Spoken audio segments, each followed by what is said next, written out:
Hi, I'm Lauren and I am in the North Sound building at the moment, but I am also a volunteer for Celebrate Aberdeen, and I'm joined today with Liz from AFC Community Trust. Liz, how are you getting on during lockdown? How's it going?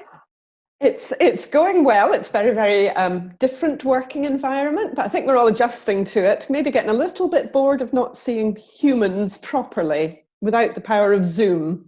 It's difficult because you have to it's that stunted conversation, isn't it, on Zoom where you have to wait for someone to stop and you talk, and it's etiquette. I think we're all going to be It is. experts by then. Yeah, it's a bit like that sort of transatlantic pause when you're on the telephone to the States. Yeah, that little tiny pause. Yeah. Yeah. Can you tell us then a little bit about what AFC Community Trust does then? Yeah, so the Community Trust is, in fact, going to be 6 years old next month. And in the short time that they've been around, we've been helping people across the community and primarily Aberdeen and Aberdeenshire. And we've got three kind of key pillars that we work to. So we work in education. So we're out in the primary schools, but we also have what we call our academies, where we're taking young people around about S3, and we're taking them into a different environment to teach them in smaller groups and to learn those sort of life skills that help them maybe get back into the mainstream education when they've got some challenging issues.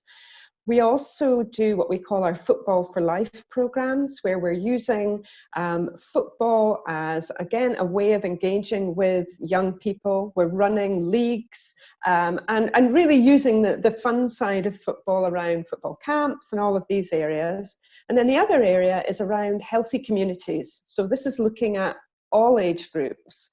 We've done a lot of work that people maybe have heard of around dementia and some of these programs to help people and their carers. So really trying to encompass all age groups, but I suppose with the youth side, really trying to maximise our young people's potentials in a variety of ways. Yeah, there's been so many events, and I've been to a lot of your events as well, and it's just amazing just how many people come together to raise money for the community. And obviously the footballers get involved as well, don't they? They're really good at kind of helping out.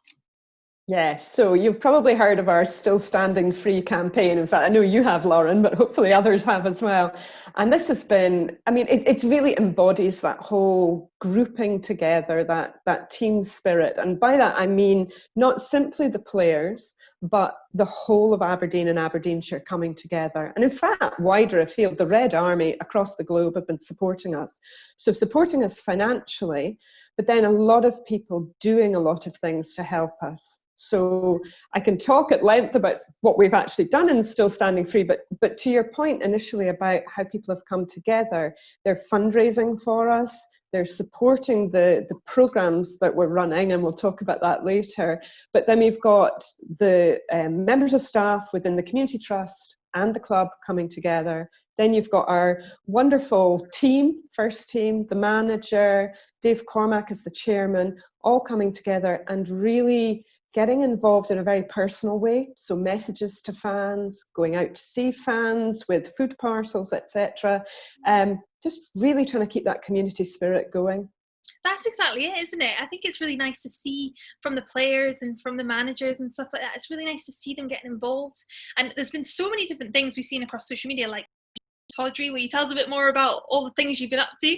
Yeah, so maybe come back to PE at Pataudry and start at the beginning of Still Standing Free. So we're almost 100 days into Still Standing Free campaign. We can't believe that time's gone already. But what happened was we became acutely aware that the lockdown was coming. And we work with many vulnerable children across the community in the primary school setting. So already, if you imagine back to March, we're already working with these children in the morning to provide breakfast clubs for them and after school clubs where we make sure that they're fed their breakfast and they get something decent to eat after school. We were coming up, we knew after lockdown very quickly to the Easter holidays when suddenly we weren't going to be around. For some of those children, they would have come to what we call food and fun camps and they would have had a meal there. So we suddenly realised they weren't going to have that level of nutrition. So what could we do? So already we were working with CFINE, Community Foods Initiative Northeast. So they helped us already with those existing programmes. So we went to them and said, could we set up some sort of food delivery service to these children? And they were right on board with us. So we got moving with that really quickly, and everybody pulled together on that. So that's been running for about 100 days, and obviously it costs to do it. So we've been fundraising, and we've had enormous support. So from the Red Army, but also from Cash for Kids, and from the Lord Provost Hardship Fund, and a number of others. We've had money come in. And STV have also helped us with that. So all of that's come in, and we're sitting at 105,000 that's funding all of these projects, which is incredible. Yeah. So that was the first phase. The next phase was Dave Cormack said to me, our chairman of the club, and he said, you know, we need to be doing more. He said, I'm aware that you're in touch with some of your volunteers who fall into these vulnerable categories, and you're phoning them. Could you work with the club to set up a call centre where we can do welfare calls? Because for him, being part of the community is massively important, which is great that the club and the trust are so intertwined like that. So being Dave, he set me the challenge, and he said, I want you to do 12,000 calls. I said, oh my God. Wow. But as I'm speaking to you today, we're at 11,500 calls that we've made. Amazing. That's incredible. And in those early days, it was really important because we were identifying people who were in vulnerable categories that needed some real kind of there on the spot help. So food parcels, for example, we were able to intervene there. But that social isolation for particularly the elderly, who this was all so frightening, and just to have a friendly voice come on. And then that's when the players and former players and some of our volunteers and manager and Dave and whatever, they all stepped in and just embraced it. So we would say, oh, we've spoken to this chap, and, you know, he's had a bereavement in the family recently, and he's really low, and then this has happened. I'll phone him, Liz. And off they would go. And a lot of unsung heroes just doing that work. Because sometimes it can be quite harrowing what you're hearing. Yeah. So many things. I mean, it's frightening. I mean, I was scared. I was scared at the beginning, and nobody knew what was going to happen. And now we're getting used to that, and we're 13 weeks in, and we're like, yeah, we've got this. But it's still frightening to see where normal's going to go now. Well, that's it. So there was that initial peak of people really, really just terrified by what was happening. And now, so one of the team was telling me yesterday that they've now phoned the same individual 7 times. So there's a relationship form. They're shielding, and she's phoning every couple of weeks, just checking in. So it isn't that we've gone 11,500 calls and that's it, you know, we've just picked up the phone, hello Lauren, it's done. It's really about nurturing these people and making sure they're okay. So all that was going on. Then the next thing we realised that children that we're working with, and some of them have got quite challenging backgrounds, are being asked to homeschool. And it was becoming quite clear that a lot of these children were disengaging with education, and teachers were having problems kind of just connecting with them. So we've stepped in again to try and reconnect with these children and try and encourage them, you know, through what we're providing now, which is some online tools, which are football based and quite fun activities, but subliminally there's maths going on in the background, but they don't quite probably realize it in certain age groups. So we created that. And then we thought, well, what's another way that we can prompt them? So this is where PE at Pataudry was born, if you like. So for those that don't know, PE at Pataudry is a morning event on YouTube on the AFC channel. So go on there at 9:15 every morning, and you can do some exercise with Aaron Scully and Stephen Boddy and my team, who are a fantastic couple of individuals who are really having fun with it. They do some short exercise, which brings in a lot of the moves of the players, the names of the players, to try and captivate that imagination of the children and encourage them, once they've finished, to log on and start doing some work as well and come back the next day for Pataudry. So there's a few surprises coming up in the few weeks ahead, so we'll let you know more. In due course, Lauren. The thing that I got excited about is that it's only like it's only a really short bit of exercise, because really when you think of exercise you think, oh me, I'm gonna have to be going at it for 30 to 40 minutes, aren't I? But it's like short, before school, get your head in the game. That's what it's all about, isn't it? It is. It's short and it's sweet. I think we maybe will go slightly longer for the next couple of weeks, because at the moment it's about 5 minutes. I think we're maybe going to up the ante to 10, but we wanted to just test it out.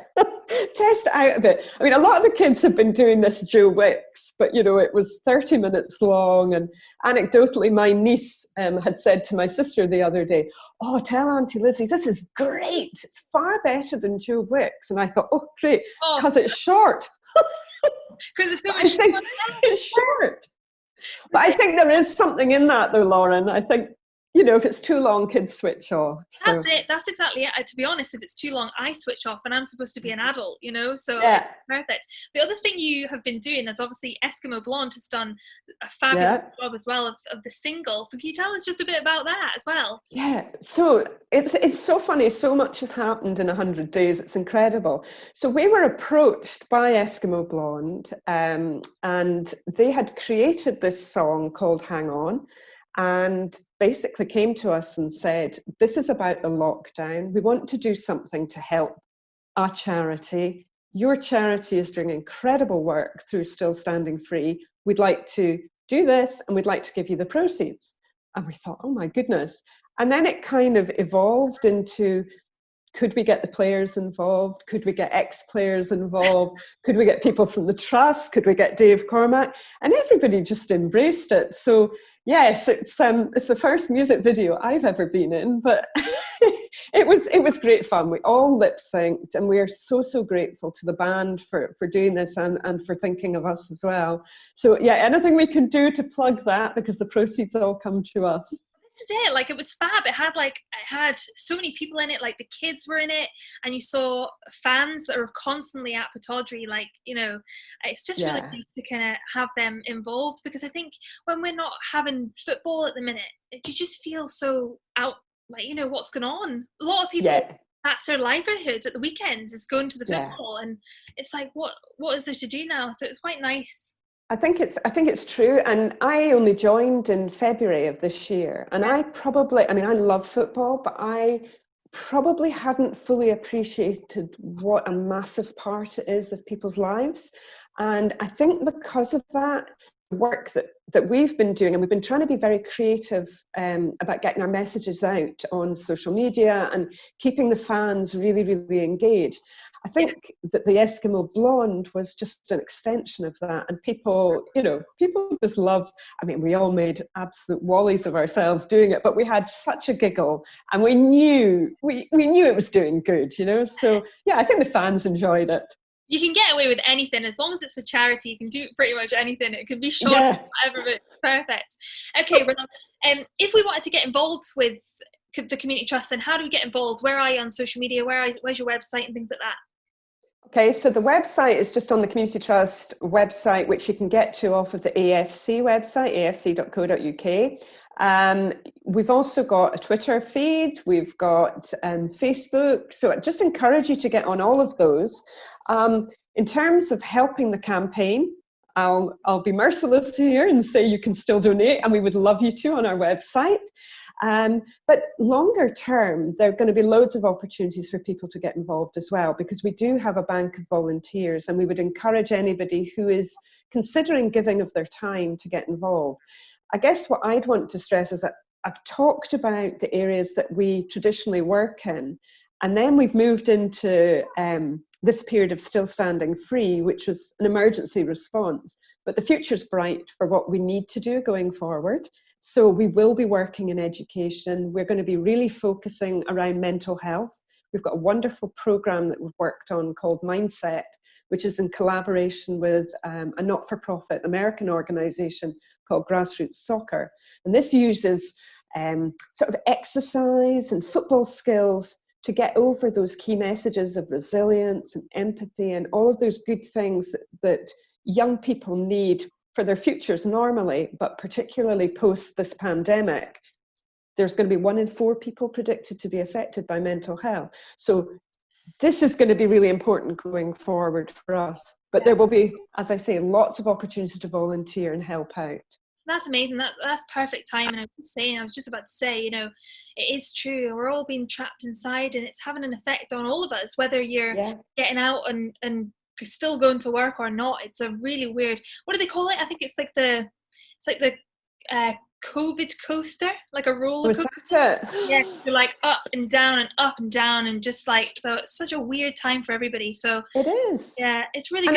And you look at, you know, I've got teenagers in the house, and you look at what a teenager's normal lifestyle would be, and they've got activities and friends, and they're all cooped up. They've got the pressure of lots of schoolwork to do. They don't have teachers there to have, you know, all of those things are messing with everybody's minds, I think. So yeah, you're right. I hadn't heard it, but a COVID coaster or Corona coaster is a good expression. Yeah, exactly. All right, well, obviously we won't see Celebrate Aberdeen this year, which is going to be a bit of a shame. But just to wrap up then, I think I know your answer, but what's your favourite thing about Aberdeen?